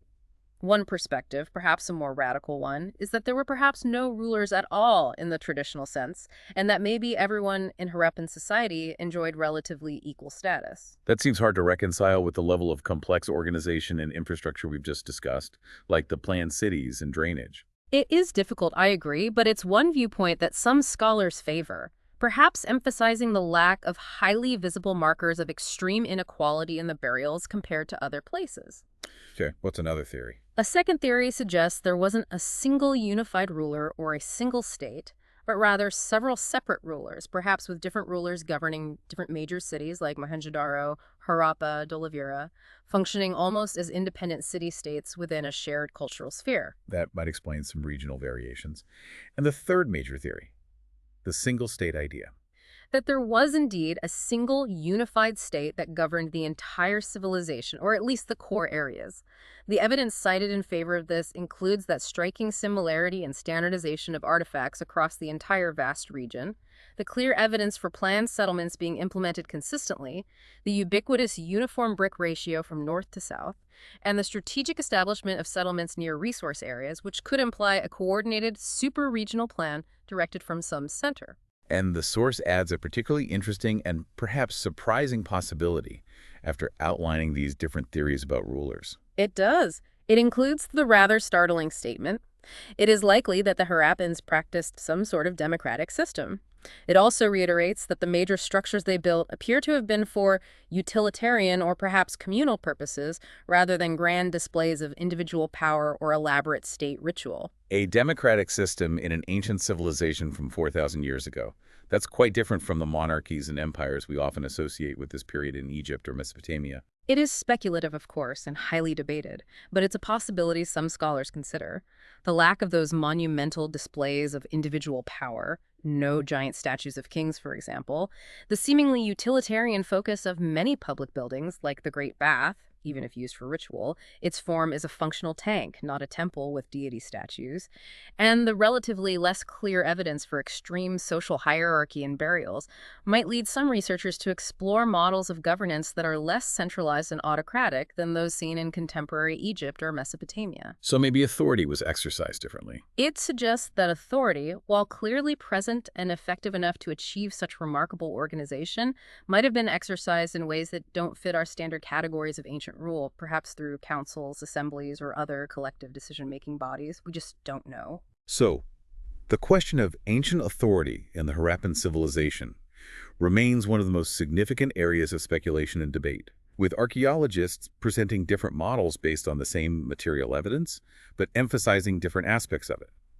The silence of the script makes it incredibly challenging to resolve definitively. It forces us to rely on interpreting the effects of their organization, the planned cities, the standards, rather than knowing the actual structure of their leadership or government. From the height of their complexity and organization, the source then shifts to a rather more difficult and somber topic. Deep Dive Segment 11, The End of the Civilization. Like many great ancient civilizations, the Harappan culture eventually declined and transformed. Yes, there's clear archaeological evidence for significant changes starting around 1800 BCE. Many mature Harappan sites, particularly in core areas like Khalistan along the Gagar-Hakra River, were abandoned during this time. But the people didn't just vanish off the face of the earth. They seemed to move to new areas. That's right. There was a noticeable population expansion into new settlements in regions like Gujarat, Haryana, and western Uttar Pradesh during this period. So while the old heartland was undergoing decline or abandonment, the population, or at least segments of it, were relocating and establishing life elsewhere, adapting to new environments. What happened at the sites that did continue to be occupied after the peak of the civilization, say after 1900 BCE? Do they stay the same? No, those sites show a marked transformation in their material culture. The classic hallmarks of the mature Harappan period largely disappear. We see the fading out of the distinctive standardized weights, the seals with their enigmatic script, the special types of beads like etched carnelian or faience. The writing disappears too. The writing itself disappears entirely from the archaeological record, as does the evidence for that extensive long-distance trade and the high level of craft specialization seen previously. Generally, fewer types of materials are used to make a more limited range of objects, suggesting a simplification or perhaps a decline in economic complexity and interconnectedness. House construction techniques often show a deterioration in quality compared to the earlier meticulous standards, and the construction of those large, impressive public structures like the Great Bath or major platforms ceases altogether. It sounds like a fundamental shift away from that highly organized, complex, urbanized way of life, a kind of devolution. It really does. The artifacts and the nature of the settlements from this period indicate a return to a more rural way of life in what archaeologists term the late Harappan phase, or sometimes describe as various successor cultures. And the source points out the significant long-term consequence. The Indian subcontinent would wait over a millennium, more than 1,000 years, before new cities of a comparable scale and complexity would develop again. And importantly, those later cities would arise in a different region, primarily the Ganga Valley further east. So what caused this widespread decline and the apparent collapse of the unifying structure of the civilization? Many explanations have been proposed over the years, haven't they? Environmental factors. Yes, the source lists a number of factors that archaeologists have considered as potential causes or contributing factors. Significant climatic change, perhaps shifts in monsoon patterns leading to drought, extensive deforestation in the river valleys leading to ecological stress and soil erosion, excessive and damaging floods in the river systems, the shifting or drying up of crucial river courses, particularly the Ghaggar-Hakra-Saraswati system, which seems to have been vital, and perhaps overall overuse of the landscape and its resources by a large population over centuries. But the source offers a critique of these explanations as sole causes, suggesting they don't tell the whole story. Yes, and notes that while some of these environmental factors might have significantly impacted and perhaps led to the decline or abandonment of certain specific settlements or regions, they don't seem to fully account for the collapse of the entire civilization across such a vast geographical area simultaneously. The timing and nature of the decline varied regionally. So what else might have been involved? It suggests that there was likely a strong unifying element that held the civilization together, perhaps that elusive Harappan state or complex political economic organization we discussed, and that this overarching element came to an end, fragmented, or lost its authority. And the evidence for that unifying element ending aligns with the changes observed in the material culture we just talked about. Precisely. The disappearance of the standardized symbols of that unity, the seals, the script, the uniform weights, the shared pottery styles, along with the decline or abandonment of the major urban centers, is consistent with the breakdown of whatever political, economic, or social structure had integrated this vast territory during the mature Harappan period. It was likely a complex collapse, perhaps triggered or certainly exacerbated by environmental factors, but fundamentally involving the disintegration of the system that defined the mature Harappan civilization itself. It's a powerful reminder that even the most sophisticated ancient civilizations were ultimately vulnerable to environmental shifts and potentially internal stresses or systemic failures. And that collapse wasn't necessarily a single, sudden, catastrophic event everywhere, but likely a more gradual process of transformation, fragmentation, and decline unfolding over centuries, differently in different regions. Now let's turn to a topic that has seen really significant shifts in interpretation over time, involving both controversial early theories and, more recently, revolutionary new scientific evidence. Deep Dive Segment 12, A Controversial Theory and Reevaluation. This section addresses early ideas about a violent end, specifically an invasion, and how recent research has drastically changed our understanding. Yes, this is a classic case study in how archaeological interpretations can be formed, challenged, and sometimes completely overturned by new data and methods. The story begins with discoveries made in Mohenjodaro during the early excavations in the 1920s and 30s. The source quotes John Marshall's 1931 report describing skeletal remains found scattered in a narrow alley, which he rather dramatically named Dead Man Lane. What did he find? Yes, Marshall reported finding parts of a skull and bones lying diagonally across the lane and fragments of a tiny skull nearby, noting their very friable condition, meaning they were quite fragile. He also mentions that 16 skeletons in total had been found in the same area of Mohenjo-daro back in 1925. These discoveries, particularly the seemingly unburied skeletons found in unexpected locations like streets and houses, led early excavators to speculate about a sudden, violent event, maybe a massacre. And this idea of a violent end was later connected quite directly to historical texts, specifically the Rig Veda. That connection was made explicitly in 1947 by R.E.M. Wheeler, who was then Director General of the Archaeological Survey of India. Wheeler, working within the prevailing historical framework of his time, which included the idea of an Aryan invasion into India, connected this archaeological evidence from Mohenjo-daro to certain passages in the Rig Veda. The Rig Veda mentions Pur, which means a rampart, fort, or stronghold, and the prominent war god Indra is famously called Puramdara, which translates as the fort destroyer. Exactly. Wheeler saw evidence of what he interpreted as massive fortifications at Harappa, and characterized the Harappan civilization itself as essentially non-Aryan. He then posed the question, what could have destroyed this firmly settled civilization? He suggested that while gradual internal deterioration might have weakened it, its ultimate extinction is more likely to have been completed by deliberate and large-scale destruction. And he used those scattered skeletons found decades earlier in Mohenjodaro as potential physical evidence for this supposed destruction. Precisely.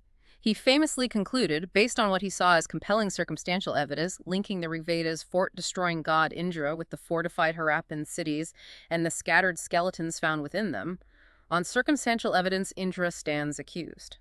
This interpretation became incredibly influential and formed the archaeological basis for the Aryan invasion theory as a primary cause for the Harappan collapse for many decades. However, this dramatic theory linking ancient texts to archaeological finds in this way didn't go unchallenged forever, did it? No, thankfully. In the 1960s, the American archaeologist George Dales undertook a critical re-examination of the actual evidence for a supposed massacre at Mohenjo-daro. He went back to the original excavation reports and the skeletal material itself. And what did Dales's careful reanalysis reveal about those skeletons that Marshall and Wheeler had cited? His detailed study demonstrated several crucial points. Firstly, the skeletons didn't all date to the same period. They actually represented individuals who had died over a long span of time, not in a single catastrophic event. Secondly, he noted that only a couple of the skeletons showed any signs of injury consistent with violence or slaughter. The vast bulk of them were found in contexts that suggested rather haphazard or disrespectful disposal, what he called burials of the sloppiest and most irreverent nature, definitely not a battlefield or a clear massacre site. He also looked for other signs of a violent invasion that should be present in the archaeological record if Wheeler's theory was correct, right? Like citywide destruction. Exactly. If a city is violently conquered and sacked, you'd typically expect to find a widespread destruction level containing burnt debris, maybe evidence of extensive fires across the site, and perhaps bodies of warriors found with weapons or armor. Dales found none of this at Mohenjo-daro. There was no distinct destruction layer covering the latest period of the city, no signs of widespread burning, and critically, even the citadel, the only fortified part of Mohenjo-daro, showed absolutely no evidence of a final stand or a defense against an attacking force. So Dales's conclusion effectively debunked the massacre interpretation and significantly undermined the invasion theory as the primary cause of collapse. It really did. He highlighted how careful re-examination of the primary archaeological data can completely reverse earlier interpretations that might have been heavily influenced by external texts or preconceived historical narratives. His work effectively showed that the scattered skeletons could not be used as evidence for a single large-scale massacre that supposedly ended the civilization. Now, fast forward to recent years, and we have a completely new line of scientific evidence entering the picture, offering a different perspective entirely: archaeogenetics. Yes, this is a revolutionary development in archaeology, mentioned in the source with research led by Vasant Shinde and others published around 2013 and especially 2019. Archaeogenetics involves the study of ancient DNA, or aDNA, extracted directly from ancient human remains to understand population history, migrations, genetic relationships between ancient and modern groups, and ancestry.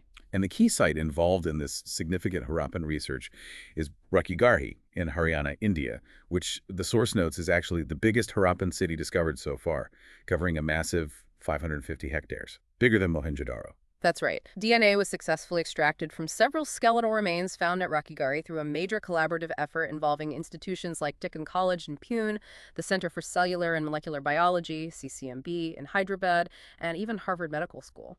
And the findings from this ancient DNA analysis are incredibly significant, aren't they? Particularly regarding the origins and continuity of the Harappan people themselves. Hugely significant. The analysis indicates, first and foremost, that the Harappans whose DNA was sequenced were a population indigenous to the South Asian region. Their genetic roots in the area trace back possibly as far as 10,000 BCE, linked to earlier groups in the region. And their genetic story doesn't just end with the collapse of the Harappan civilization around 1900 BCE. There's continuity. Crucially, no, it doesn't end there. The research suggests strong genetic continuity from the Harappan period right into the present day. It appears the majority of the modern population of South Asia carries significant ancestry that is directly linked to this ancient Harappan population. What about influences from outside groups, like the Aryans mentioned in those older invasion theories? Does the DNA show a big influx? Well, the study did find evidence of a small amount of genetic mixture from outside populations, which is entirely expected given the Harappans' extensive trade and cultural contacts with distant regions like Central Asia and the Iranian plateau that we discussed earlier, people moved around. But the absolutely crucial finding, as the source emphasizes, is that this fundamental genetic continuity, stretching across thousands of years without a major population replacement or break, fundamentally rules out the possibility of a large-scale immigration or invasion of so-called Aryans that would have caused a significant genetic discontinuity or led to the displacement of the indigenous Harappan population. So rather than a large-scale invasion and replacement scenario, the genetic evidence suggests something much more complex and gradual. It suggests a process where groups coming from bordering or distant areas over long periods of time were likely absorbed into the existing indigenous society of the subcontinent, adding to the genetic diversity over millennia, but without fundamentally replacing the core ancestral population that traces back to the Harappans and even earlier. The study found no stage that shows a major discontinuity or break in the overall genetic history of the population in this region. And the genetic flow wasn't just one way.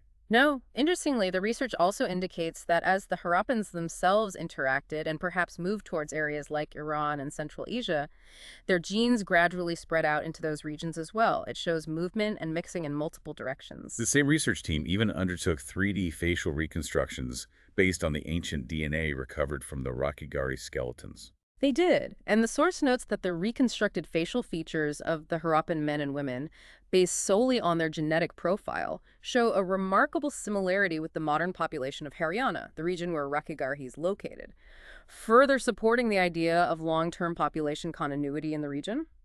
This genetic study offers a powerful, independent line of scientific evidence that contrasts sharply with older theories like Wheeler's Aryan invasion model based on linking texts and ambiguous skeletal finds. It completely reframes the narrative of origins and population change in South Asia for this period. The source concludes that this archaeogenetic study indicates unbroken continuity for 5,000 years in this region, at least genetically. It doesn't mean there was no migration or cultural change, of course, but it strongly argues against the idea of a large-scale, population-replacing invasion being the cause of the Harappan collapse, or the primary driver of later population structure. It highlights the dynamic way our understanding of the deep past can be transformed by new scientific techniques. It's a prime example of how archaeological interpretations are not static but evolve, sometimes radically, as new evidence and new methods become available. We went from interpreting scattered bones as massacre victims linked uncertainly to ancient texts, to using ancient DNA to tell a completely different, more complex story of indigenous origins, continuity, and gradual admixture.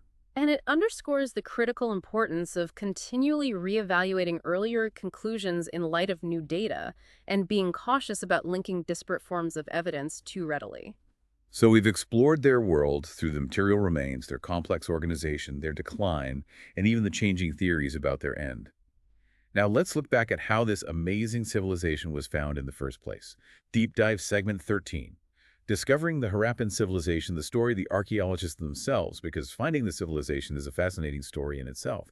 After the decline around 1900 BCE, these great cities and their culture were largely forgotten for millennia, weren't they? Yes, completely forgotten. The great urban centers like Mohenjodaro and Harappa crumbled, were abandoned, and gradually covered by layers of wind-blown dust, river silt, and later occupation debris. For thousands of years, people lived in the Redis, often farming or building villages right on top of the ruins of these vast ancient cities without knowing what lay beneath their feet. But things would occasionally surface. Artifacts. Exactly. Occasionally, strange artifacts would surface, maybe distinctive pottery sherds washed up by floods, seals exposed by soil erosion, or distinctive bricks turned up accidentally by farmers plowing their fields or laborers digging foundations, or notoriously for railway ballast. But these objects were generally seen just as curiosities, maybe ancient, but their true age and cultural origin remain completely unknown. The story of their modern rediscovery often begins with Alexander Cunningham in the mid-19th century. Who was he? Cunningham was a really pivotal figure. He was the first Director General of the Archaeological Survey of India, ASI, established by the British, and he's widely regarded as the father of Indian archaeology for his systematic efforts to map and document ancient sites across the subcontinent. However, his approach was heavily influenced by his own interests and the prevailing intellectual framework of his time. And his primary interest was guided by written texts, wasn't it? He wasn't just digging randomly. Exactly. Cunningham's main focus was the archaeology of the early historic period of India, roughly dating from the 6th century BCE onwards, a period for which there were written sources. He used ancient texts, inscriptions found on pillars and rocks, and particularly the detailed travel accounts of Chinese Buddhist pilgrims like Faxian and Sunzang, who visited India centuries later, between the 4th and 7th century CE, as his primary guides to locate ancient settlements mentioned in those accounts. So when he excavated, he was often looking for specific things, sites mentioned in texts, inscriptions, Buddhist relics, things that fit within his known historical time frame and textual references. Right. His excavation work was often aimed at finding sites mentioned in these texts and collecting inscriptions that could help construct a historical chronology based on known kings and events. He was essentially doing historical archaeology, linking texts to places. So a site like Harappa, which was just a huge mound with strange artifacts but no textual mentions he knew, simply didn't fit neatly into that framework. Precisely. Harappa wasn't mentioned in the Chinese pilgrim itineraries he relied upon so heavily, and it wasn't known from any texts as an early historic city. It was outside his map, so to speak. Even though Harappan artifacts like seals were being found during his time, sometimes even brought directly to him. Yes, they were. Harappan seals and other distinctive artifacts were occasionally unearthed, especially during activities like the construction of that Lahore-Multan railway line, which, as we mentioned, devastatingly damaged the Harappa mound by using its ancient bricks for track ballast. Some of these artifacts, including seals, even reached Cunningham himself. But the source notes that he didn't recognize their true age or significance. Why not? They looked ancient. His focus was firmly on building a chronology based on texts and known historical periods, and the prevailing view at the time was that Indian history, particularly urban civilization, began much later, perhaps around the time of the Buddha, with the first cities emerging in the Ganga Valley. These strange seals from Harappa didn't look like anything from that period or region.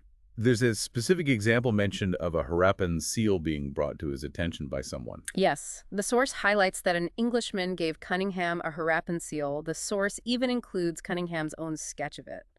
Cunningham noted the object, recognized its uniqueness, and even published a description of it, but he ultimately couldn't place it within the chronological framework he was familiar with. Because it didn't resemble anything from the periods he studied or the texts he used as guides, he essentially dismissed it, suggesting it might be foreign or much later. He missed its profound significance as evidence of a much older, previously unknown indigenous urban civilization. His specific focus and existing framework meant he simply couldn't see what was right in front of him. It wasn't until the early decades of the 20th century, after Cunningham, that the true age and significance of these finds began to be realized. Who made the breakthroughs? This is when two Indian archaeologists working for the ASI made the crucial discoveries. Daya Ramsani began systematic excavations at Harappa and, crucially, discovered the distinctive seals in layers of the mound that were clearly stratified below the levels containing early historic material, proving they were much, much older. And then Rakaldas Banerjee found similar seals miles away at Mohenjodaro. Exactly. Banerjee was excavating what he thought was a Buddhist stupa at Mohenjodaro when he started finding identical seals in the underlying mound. Finding identical, unique seals at these two widely separated locations was the critical moment. It led Banerjee and others, particularly John Marshall, who was then Director General, to the crucial conjecture. These two sites were not just isolated occurrences, but were clearly part of a single, widespread, previously unknown archaeological culture or civilization. The significance of this discovery was formally announced to the world in 1924 by John Marshall himself. Yes, Marshall's announcement in the Illustrated London News was truly momentous. It stunned the academic world. The historian S.N. Roy is famously quoted in the source summing up the impact. With this discovery, Marshall left India 3,000 years older than he had found her. How did it make India 3,000 years older? What did he mean? Because, as Marshall realized, similar but previously unidentified seals bearing motifs and script, unlike anything known from Mesopotamia, had actually been found decades earlier during excavations at Mesopotamian sites like Ur and Kish. They were just unidentifiable curiosities then. Once the Harappan seals were recognized in India as belonging to a distinct civilization, archaeologists were able to compare them with those previously mysterious finds from Mesopotamia. Confirmation from another known civilization. Exactly. This comparison confirmed that the Harappan civilization was contemporary with the great Bronze Age civilizations of Mesopotamia flourishing in the 3rd millennium BCE. This pushed back the timeline of complex, urban, literate civilization in the Indian subcontinent by several millennia, making its documented history significantly older than previously thought, based solely on later textual evidence like the Vedas or Buddhist sources. It revealed a whole new chapter of ancient Indian history. John Marshall's tenure as Director General saw a significant shift in the practice of archaeology in India, moving beyond Cunningham's focus. Yes, Marshall is considered the first truly professional archaeologist to work extensively in India. He brought systematic methods influenced by his training and excavation experience in places like Greece and Crete. Yeah. While he was still, like many archaeologists of his era, interested in spectacular finds, he also had a significant interest in understanding the patterns of everyday life and the overall layout of the ancient cities, which was a definite step beyond the more text-driven, monument-focused approach of Cunningham. However, despite his professionalism, Marshall's excavation methods had a major flaw that unfortunately limited what could be learned from his extensive digs at Mohenjodaro and Harappa. Yes, this is a crucial point about archaeological methodology. Marshall unfortunately tended to excavate by digging uniformly across the entire mound in large, regular horizontal units or squares. He essentially treated each arbitrary excavation layer as a flat, even sheet, regardless of how the actual occupational layers, the floors, pits, collapse walls, naturally sloped or were unevenly deposited across the site. He largely ignored the site's natural stratigraphy. Stratigraphy being the study of the layers. Exactly. The study of the distinct layers of soil and debris that build up over time on an archaeological site, which represent different periods of occupation or events. And the problem with ignoring stratigraphy by digging in flat, arbitrary levels. It meant that artifacts found within the same arbitrary horizontal unit were bagged and grouped together, even if they actually came from different time periods or different depositional contexts within the site's real history. For example, an object from a deep pit might be grouped with an object from a later floor surface if they happen to fall within the same horizontal excavation square. As the source states, valuable information about the context of these finds was irretrievably lost because the precise relationship between objects and the specific layers they were originally deposited in was not recorded accurately. This really highlights how crucial the methodology of archaeology is. How you dig is just as important, maybe more important, than what you find. Absolutely. An artifact's context, the specific soil layer it came from, what other objects it was found next to, its position within a building, a pit, or a floor, tells you as much, if not more, about its history and meaning than the object itself does in isolation. Context is king in archaeology. It took another change in leadership and approach at the ASI to address this methodological issue systematically. That happened under R.E.M. Mortimer Wheeler, who became Director General of the ASI in 1944. Wheeler, who had a background as an ex-Army brigadier, is often said to have brought a certain military precision and rigor to archaeological fieldwork in India. He recognized and strongly insisted upon the critical importance of following the natural stratigraphy of the mound during excavation. So digging layer by layer as they were deposited? Exactly. Following the contours and colors of the actual geological and occupational layers of the site, however uneven they might be, rather than digging in those artificial, mechanical, horizontal lines that Marshall had used. And there's that vivid anecdote from Wheeler himself included in the source about his intensity and work ethic at Harappa. Yes, it's quite revealing. He recounts arriving at Harappa, his rather anxious colleague warning him about the intense heat and suggesting maybe they take it easy, but Wheeler was just driven to get to work. He describes starting excavations under the blazing sun at 5:30 in the morning and continuing the intense work throughout the day, noting with some amusement that the local workmen called him the Mad Sahib because of his relentless pace and apparent disregard for the oppressive heat. This kind of dedication helped implement more rigorous, stratigraphically controlled excavation methods across the ASI's work. Then came the major political change of partition in 1947. Yes. With the partition of the subcontinent and the creation of independent India and Pakistan, the major, most famous known Harappan sites, including Harappa itself and the incredibly well-preserved Mohenjodaro, became part of the new nation of Pakistan. This must have spurred Indian archaeologists to focus on finding and excavating Harappan sites within the borders of independent India. Absolutely. It led to a concerted effort of extensive survey work by Indian archaeologists, particularly in regions bordering Pakistan, like the Kutch region of Gujarat, which revealed numerous previously unknown Harappan settlements. Explorations were also significantly ramped up in areas like Indian Punjab and Haryana, adding many further sites to the list of known Harappan locations within India. And some major sites were discovered and excavated as a result. Yes, key Indian sites that were discovered and extensively excavated as a result of these post-partition efforts include Kalibangan in Rajasthan, Lothal and Dhalavira in Gujarat, and Rocky Garhi in Haryana, all of which have yielded crucial information about the civilization's regional diversity and development. And the source notes that explorations and discoveries of new Harappan sites continue even today, filling in the map. Over the decades since independence, the focus in archaeology, the questions being asked, have also continued to evolve beyond just finding sites and establishing timelines. Yes, definitely. While establishing cultural sequences and chronologies remains important, new issues and research questions have come to the forefront. Some archaeologists now focus specifically on understanding the logic behind site locations. Why were settlements placed where they were in relation to the environment, water sources, trade routes, and raw materials? Others delve deep into the analysis of the sheer wealth of artifacts recovered, using scientific techniques to figure out their precise function, how they were made, what they tell us about the daily lives, diet, health, and even diseases of the Harappan people. And there's been a growth in international collaboration on these sites. Yes, particularly since the 1980s, there's been increasing collaboration between specialists from both the subcontinent, India and Pakistan, and abroad, working jointly on major sites like Harappa and Mohenjodaro again.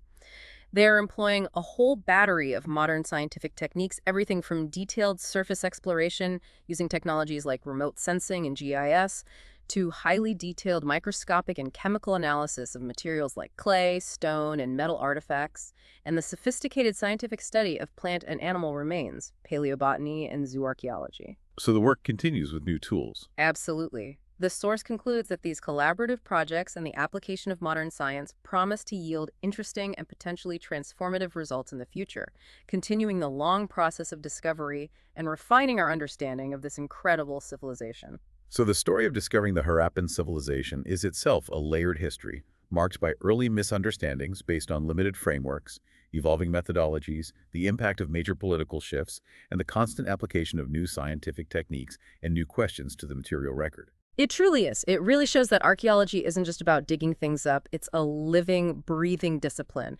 constantly learning, refining its methods, and adapting its interpretations as new evidence emerges. Which brings us naturally to reflect on the inherent challenges involved. Deep Dive Segment 14, Problems of Piecing Together the Past.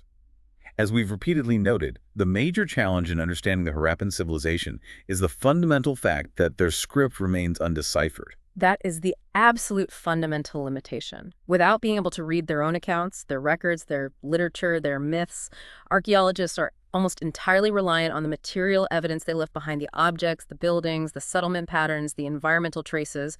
We hear their actions, not their words. The material evidence, the stuff that survives, has its own inherent limitations and biases, doesn't it? It's not a perfect record. Significant ones. The archaeological record is inherently biased towards what survives over thousands of years. Durable materials like stone, baked clay, terracotta, and metal are relatively well preserved, so we find lots of those. But organic materials, things like cloth, leather, wood, reeds, most food remains, baskets, mats decompose relatively quickly, especially in the warm, often humid or fluctuating environmental conditions of the Indian subcontinent. So a huge category of objects and aspects of daily life that were made of these perishable materials are largely lost to us forever. And even the durable stuff that survives isn't always a perfect picture of what was important or common. No, exactly. What archaeologists often find are broken or useless objects that were simply discarded as trash.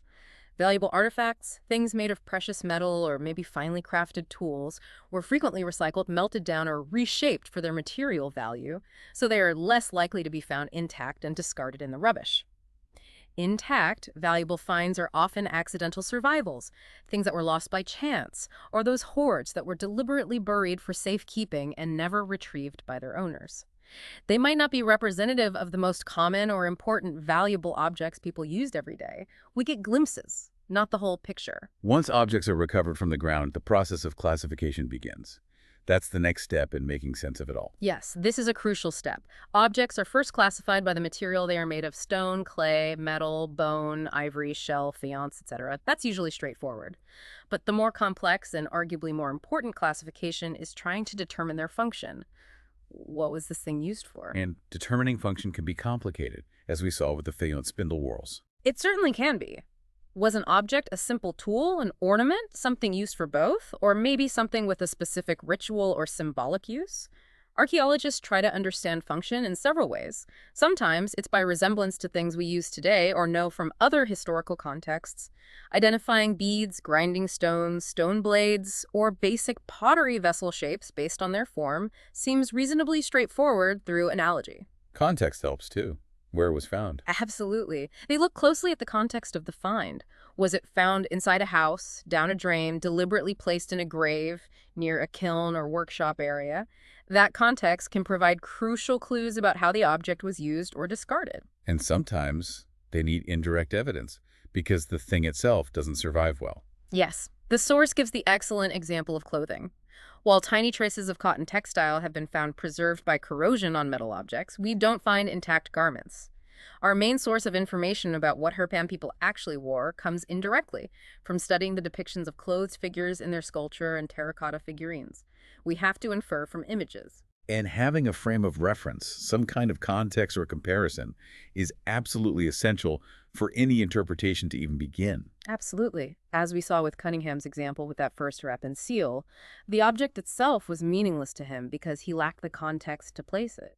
It only made sense later when it could be put into a cultural sequence, understanding its relative age within the site's layers, and critically compared with similar finds from other known ancient cultures, like those from Mesopotamia, which confirmed its great age and its place within a distinct major civilization.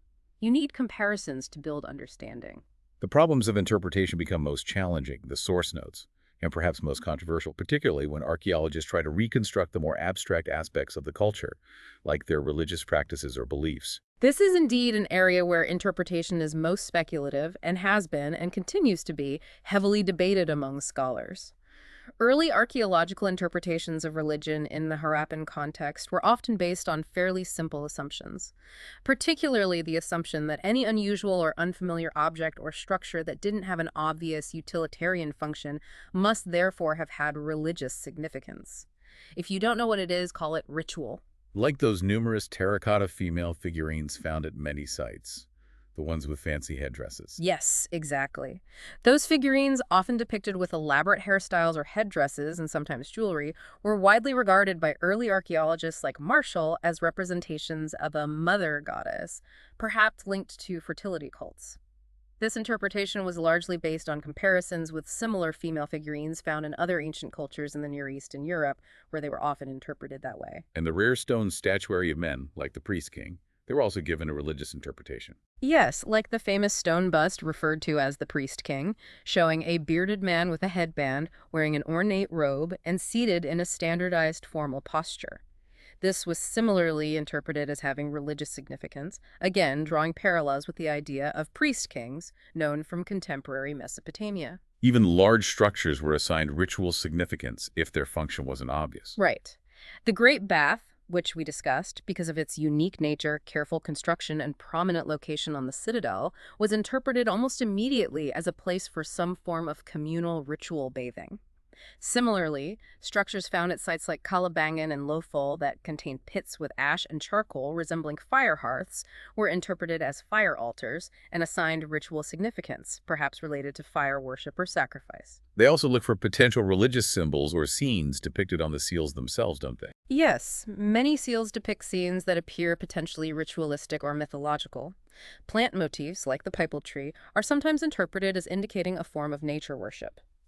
Certain animals depicted, like that famous one-horned creature often called the unicorn, even though it looks more like a bull shown in strict profile, seem to be mythical or composite creatures and are thought to hold some kind of symbolic or religious meaning we don't fully grasp. And then there's the particularly famous and controversial Proto-Shiva seal. What's the story there? Yes, this is probably the most debated image.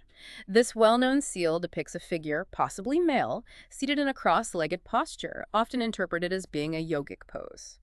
The figure sometimes wears a horned headdress and is occasionally shown surrounded by animals like an elephant, tiger, rhinoceros, and buffalo, with deer near his feet. Early archaeologists, particularly John Marshall, heavily influenced by their knowledge of later Indian religious traditions, interpreted this figure as an early depiction of the Hindu god Shiva, specifically in his aspect as Pashupati, meaning the lord of animals. And other objects were linked to this interpretation too. Yes. Certain smooth, conical stone objects found at Harappan sites were also classified by Marshall and others as lingas, the aniconic or phallic symbols commonly associated with Shiva worship in later Hinduism. Though interestingly, the source notes that even Ernest Mackay, another early excavator, expressed doubts about these conical objects, suggesting some might simply be pieces from a board game. That's quite a difference. And the source highlights the major pitfall, the methodological problem, in making these kinds of interpretations based on later traditions.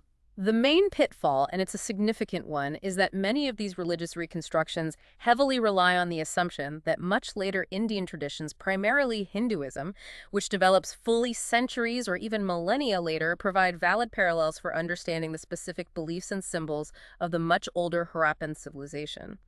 This is a method often called reading back history, or moving from the known to the unknown, projecting the beliefs and practices of the present or the more recent past onto the distant past. Which might work for some things, but not others. Exactly. While this kind of analogical reasoning might be reasonably plausible for interpreting a functional object like a stone quern used for grinding grain, where the basic function is likely universal, it becomes highly speculative and potentially quite inaccurate when applied to complex religious symbols and beliefs, meaning in religion is deeply embedded in a specific, often unique cultural and historical context that can change dramatically over time. You can't assume continuity of meaning just because an image looks vaguely similar. The critique of the Proto-Shiva interpretation specifically uses textual evidence from a much later period, the Rig Veda, to challenge the link. Yes. The source points out a key inconsistency. The earliest religious text of the subcontinent, the Rig Veda, which was compiled much later than the Harappan Civilization, roughly 1500-1000 BCE, does mention a deity named Rudra, who is later identified in Hinduism with Shiva. However, the Rigvedic Rudra is described very differently from the figure on the seal. He is primarily a fierce storm god associated with archery and disease, and he is not depicted in the Rig Veda as Pashupati, the lord of animals in the way the seal seems to show, nor is he typically described as sitting in a yogic posture. So the depiction on the Harappan seal doesn't actually match the earliest textual description of deity Rudra Shiva. It's supposed to represent an early form of. Correct. This significant mismatch between the visual representation on the much older Harappan seal and the earliest textual descriptions of Rudra Shiva leads many scholars today to seriously question the validity of the Proto-Shiva interpretation. They explore alternative possibilities. Perhaps the figure represents a shaman, someone believed to mediate between the human and spirit worlds, often associated with animals and trance postures, or maybe it represents some other deity, spirit, or mythological concept entirely specific to the Harappan belief system, something unknown from later traditions that we simply can't name. It really underscores how incredibly challenging it is to interpret the religious beliefs and iconography of a civilization when you are completely reliant on ambiguous material objects and cannot read their own explanations, myths, or prayers. It forces archaeologists to be extremely cautious and to present these interpretations clearly as possibilities or hypotheses, acknowledging the high degree of speculation involved, especially compared to interpreting the more utilitarian or economic aspects of the culture, where evidence is often more direct. So, after grappling with all these limitations and complexities of interpretation, let's try to summarize what we do feel we know with some confidence, and what remains stubbornly unknown about the Harappan civilization. Deep Dive Segment 15, What We Know and What Remains Unknown. What are the key areas where archaeologists feel they have a fairly good understanding based on the accumulated evidence? Well, based on the extensive archaeological work carried out over the past century, we can say we have pieced together a fairly good and detailed idea of the Harappan economy. This includes their subsistence practices, what they ate, what they grew, how they managed animals. We understand their sophisticated craft production techniques for things like pottery, beads, metalwork, and seals. And we have a good grasp of their extensive trade networks, both regional within the subcontinent and long distance, reaching as far as Mesopotamia and Oman. What about social structure? We've also been able to tease out some evidence suggestive of social or economic differences within their society, particularly through the careful study of burials, even if they don't show extreme wealth, and the pattern distribution of luxury goods concentrated in larger sites. And we have a strong understanding of how the civilization functioned at a logistical level. The remarkable urban planning, the drainage systems, the standardization of artifacts like bricks and weights, and the apparent ability to organize labor and craft production on a massive scale. We know what they did, structurally. But that persistent mystery of the undeciphered script remains a huge barrier to deeper understanding, doesn't it? It looms over everything. It absolutely does. It's difficult to say precisely how much more we would know if we could suddenly read their script, but it would undoubtedly open up entirely new dimensions of understanding their world from their own perspective. If we were incredibly lucky enough to find a bilingual inscription, something like the Rosetta Stone, with the Harappan script alongside a known ancient language like Akkadian or Sumerian. That would be the Holy Grail. It would be. It could potentially answer fundamental questions, such as what language family the Harappans actually spoke, which is still debated. It would allow us to access their own thoughts, their beliefs, perhaps their history, maybe even individual names, titles, records, and stories. It would be transformative. And even without the script, there are still many aspects of their society that remain largely speculative or poorly understood based on the material evidence alone. Yes, definitely. The precise purpose of certain structures is still debated. Was the Great Bath primarily for ritual, or did it also have other more practical functions too? How widespread was literacy really, given the context where the script is found? Why do the cemeteries seem to show relatively little social differentiation compared to other contemporary cultures? Was status displayed differently? These are ongoing questions. Questions about gender roles also seem to be an area needing much more focus and research. Yes, the source explicitly notes that relatively few scholars have specifically focused on studying gender in the Harappan context until recently, and it remains a significant area for future research where new questions can be asked of the existing material. For example, did women primarily make the pottery, or perhaps only decorate the finished vessels? Were other craft specializations like bead making or metalworking open to women, or primarily male activities? What was the specific purpose or meaning behind those numerous terracotta female figurines? Were they goddesses, dolls, votives? These are crucial questions about social roles that the current material evidence doesn't clearly answer on its own. And there's the complex, often politically charged, question about their relationship with the later Vedic people, the composers of the Rig Veda. Yes. Some scholars have argued, based on various interpretations, that the Harappans and the people who composed the Rig Veda were essentially one and the same group, or perhaps closely related successor groups. However, as the source indicates, this is a very complex debate involving linguistic, archaeological, and now genetic evidence. More research is certainly needed, especially in light of the new archaeogenetic evidence we discussed, which suggests strong genetic continuity in the region, but doesn't directly speak to linguistic identity or specific cultural practices in the way texts or unambiguous archaeological links would. The relationship remains unclear and debated. It's clear that archaeologists have pieced together an immense amount from the fragments that survive, creating a fascinating picture of this ancient world. But the silence of the script leaves significant gaps in our understanding, and many interpretations remain open to debate and inevitably change as new evidence comes to light or new questions are asked. Archaeology is very much a continuous process of discovery, painstaking analysis, interpretation, debate, and sometimes radical reevaluation based on new finds or new techniques. It's never truly finished. Absolutely. So, reflecting on all of this, what does this deep dive into the Harappan civilization mean for you, the listener, today?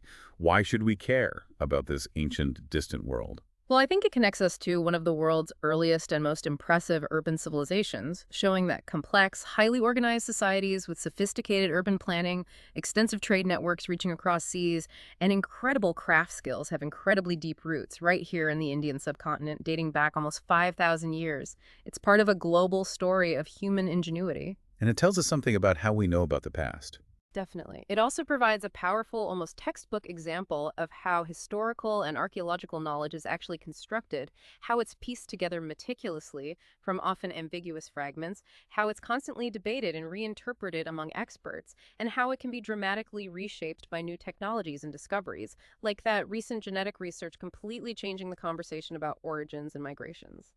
It shows that our understanding of the past is not a fixed monolithic story written in stone, but rather an evolving narrative based on the best evidence available at the time. And building on that fascinating genetic evidence suggesting long-term indigenous presence in the region and the absorption of migrants over millennia rather than wholesale replacement, here's something perhaps to consider as we wrap up. Does this civilization's story, particularly these new genetic insights, fundamentally reshape how we should think about the history, the origins, and the deep interconnectedness of populations across South Asia and its surrounding regions? What questions does this raise for you, the listener, about the complex connections between this ancient past and the diverse populations living in that part of the world today?